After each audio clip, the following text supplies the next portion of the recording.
जी अस्सलाम वालेकुम स्टूडेंट्स, कैसे हैं आप सब लोग। उम्मीद है करिए अच्छे होंगे और क्वारंटीन इंजॉय कर रहे होंगे। तो बच्चों, क्वारंटीन के अंदर थोड़ा सा एजुकेशन को भी साथ साथ लेकर चलना चाहिए, ताकि आने वाला जो वक्त है जब आपके स्कूल ओपन होंगे तो आपको किसी भी किस्म की कोई प्रॉब्लम ना हो अपनी स्टडी के हवाले से।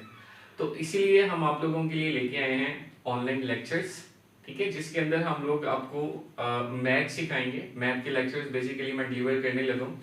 तो उसमें बच्चों हम लोग स्टेप बाय स्टेप उसको करेंगे और आपको ये करना है सिर्फ कि जो लेक्चर्स हम लोग डिलीवर करेंगे, जो लेक्चर्स हम आपको देंगे, आपने सिर्फ उसकी प्रैक्टिस करनी होगी घर में, ठीक है।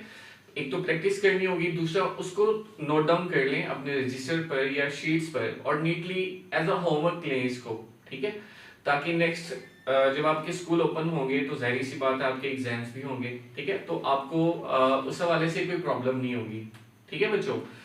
तो हम लोग कोशिश कर रहे हैं कि जैसे जैसे ये दिन गुजर रहे हैं वैसे वैसे आप लोगों को कोई हर्ट्स ना हो उस हवाले से, आपकी स्टडी के हवाले से बेसिकली, ठीक है। तो हम लोग फिर स्टार्ट करते हैं, ठीक है, और स्टेप बाय स्टेप हम लोग क्या करेंगे, आपको सिखाने की कोशिश करेंगे। हमारे साथ रहिएगा, हमें देखते रहिएगा। तो चलते हैं 8th क्लास के मैथमेटिक्स की तरफ और हमारा जो पहला चैप्टर है वो है ऑपरेशन ऑन सेट्स। मैं यहां पर मेंशन करता हूं चैप्टर का नाम, ऑपरेशंस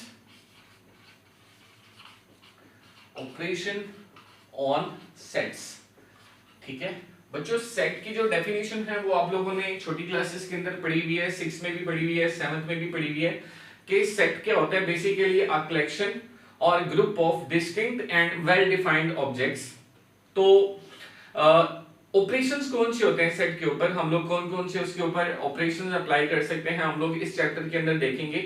बेसिकली हम लोग बात करते हैं यहाँ पर एक्सरसाइज 1.1 के बारे में, और एक्सरसाइज 1.1 में आपको दिया हुआ है सबसेट्स के बारे में और इसके अलावा आपको गिवन है पावर सेट्स के बारे में, ठीक है। तो सबसे पहले हम लोग देखते हैं कि सबसेट के अंदर जो पहला टॉपिक है वो है सबसेट, ठीक है बच्चों। सबसेट को दो तरह से डिफाइन किया जा सकता है। एक को आप नाम देते हो proper subset, proper subset, and the other one is improper subset. ये दो तरह के सबसेट्स होते हैं जो कि हम लोग यूज करते हैं, जो हम लोग यूज करेंगे अपनी एक्सरसाइज 1.1 के अंदर। एक तो प्रॉपर सबसेट होता है और दूसरा इम्प्रॉपर सबसेट होता है। इन दोनों की डेफिनेशंस आपके बुक के पेज नंबर 2 पे दी हुई है। सबसे पहले आता है प्रॉपर सबसेट। बच्चों प्रॉपर सबसेट को डिफाइन करने के लिए हम लोग क्या करते हैं, सिर्फ एक एग्जांपल लेते हैं कि लेट्स सपोज हमारे पास है एक सेट ए है और उसके एलिमेंट्स हैं 1, 2 एंड 3, और नेक्स्ट आपके पास है सेट बी और उसके एलिमेंट्स क्या है आपके पास 1, 2, 3 एंड 4, ठीक है। तो प्रॉपर सबसेट को डिफाइन करने के लिए इन दो सेट्स को हम लोग यूज करते हैं। अगर आप इस पे गौर करें तो आपको नजर आएगा कि सेट ए के अंदर जो एलिमेंट्स हैं वही एलिमेंट सेट बी के अंदर मौजूद हैं, लेकिन सेट बी का एक एलिमेंट ऐसा है which is not present in set A, ठीक है। तो ऐसा subsets if we have two sets A and B, ठीक है, और all the elements set all the element of set A are present in set B, but at least one element of set B is not present in set A. अगर set A के तमाम element set B के अंदर मौजूद हैं, लेकिन set B का कम से कम मिनिमम एटलीस्ट वन एलिमेंट ऐसा होना चाहिए जो कि सेट A के अंदर मौजूद ना हो, तो फिर हम लोग क्या कहेंगे, A is a proper subset of set B. Hope you understand? आपको समझ आ गई होगी। तो नेक्स्ट आप लोग चलते हैं, हम लोग चलते हैं इम्प्रॉपर सबसेट्स की तरफ। बच्चों इम्प्रॉपर सबसेट्स की तरफ आपके पास सेट A है 1, 2 एंड 3, और अगर सेट B है उसको मैं इस तरह से लिखूं 1, 2 एंड 3, ठीक है, यानी कि if all the elements of set B are present in set A, अगर सेट B के तमाम एलिमेंट्स सेट A के अंदर मौजूद होंगे तो फिर आप क्या कहोगे, A is an improper subset of set B, ठीक है बच्चों। ये दो डेफिनेशंस हैं जो कि आपने यूज करनी है एक्सरसाइज 1.1 के अंदर। तो इन डेफिनेशंस को यूज करते हुए हम लोग क्या करेंगे, एक्सरसाइज 1.1 को सॉल्व करेंगे। अगर इनमें किसी तरह की प्रॉब्लम हो तो आप हमसे कमेंट बॉक्स के अंदर डिस्कस कर सकते हैं, हमें कॉल कर सकते हैं। तो चलते हैं अपनी एक्सरसाइज 1.1 की तरफ।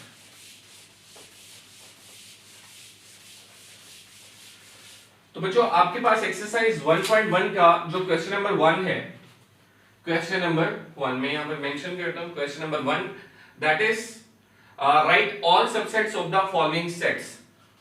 ये आपके पास है एक एम्प्टी सेट, और एम्प्टी सेट की डेफिनेशन आपको पता है कि एक ऐसा सेट जिसके अंदर कोई भी एलिमेंट ना हो, तो उस सेट को आप एम्प्टी सेट का नाम देते हो। और बच्चों याद रखिएगा, empty set is a subset of all the sets. जितने भी सेट आपको दिए हो उनके अगर आपने सबसेट लिखने हैं तो आप सबसे पहले क्या लिखोगे, एम्प्टी सेट। और एम्प्टी सेट का जो सबसेट होता है वो भी एम्प्टी सेट ही होता है, ठीक है, सिर्फ एक ही सबसेट होता है इसका। उसके बाद बच्चों क्वेश्चन नंबर 1 का पार्ट नंबर 2 है आपके पास, जिसके अंदर आपको दिया हुआ है 1। आपने 1 का सबसेट लिखना है, और जैसे मैंने बताया कि एम्प्टी सेट जो है that is subset of all the sets. तो यहां पर सबसे पहले आप क्या लिखोगे, एम्प्टी सेट, और उसके बाद क्या लिखोगे 1, ठीक है। ये दो सबसेट आ जाते हैं इसके। नेक्स्ट है बच्चों थर्ड पार्ट, जिसके अंदर we are given with 2 elements A and B। तो जब आपने इसका सबसेट लिखना है तो सबसे पहले क्या लिखेंगे, एम्प्टी सेट, उसके बाद सेट A।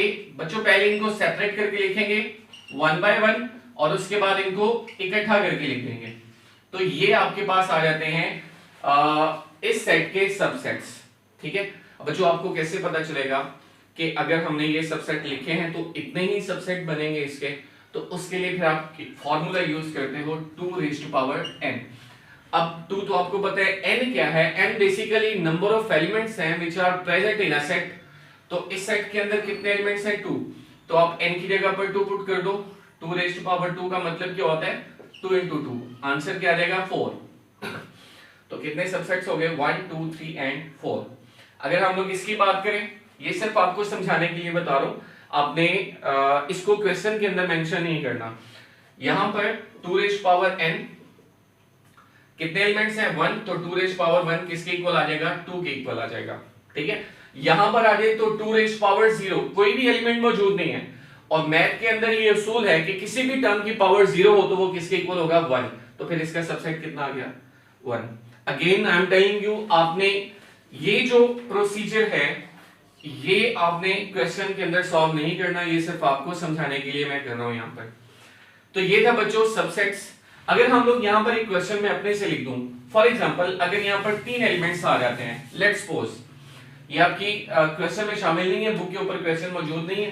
तो यहां पर अगर 3 एलिमेंट्स आ जाते हैं, लेट्स सपोज 1 2 एंड 3, तो फिर आप इसके जो सबसेट्स हैं वो कैसे लिखेंगे, सबसे पहले एम्प्टी सेट, फिर इनको सेपरेट करके 1, उसके बाद 2, उसके बाद 3, उसके बाद फिर 2-2 करके लिखेंगे, पहले 1-1 फिर 2-2, यानी कि 1 और 2।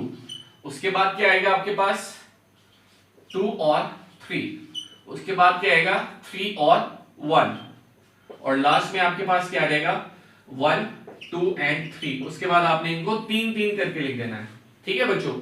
तो अब देखते हैं कि हमारा जो आंसर है वो ठीक है या नहीं है। 2 raised power n, तो नंबर ऑफ एलिमेंट्स कितने हैं, 1 2 एंड 3। तो 2 raised power 3 का मतलब क्या होता है, 2 is multiplied 3 times, 2 into 2 into 2, 4 2 2s are 4, 4 2s are 8। तो काउंट करते हैं 1 2 3 4 5 6 7 8। तो हमारा आंसर क्या है, ठीक है। उम्मीद है कि आप लोग समझ गए होंगे, ठीक है बच्चों। तो नेक्स्ट हम लोग चलते हैं क्वेश्चन नंबर 2 की तरफ।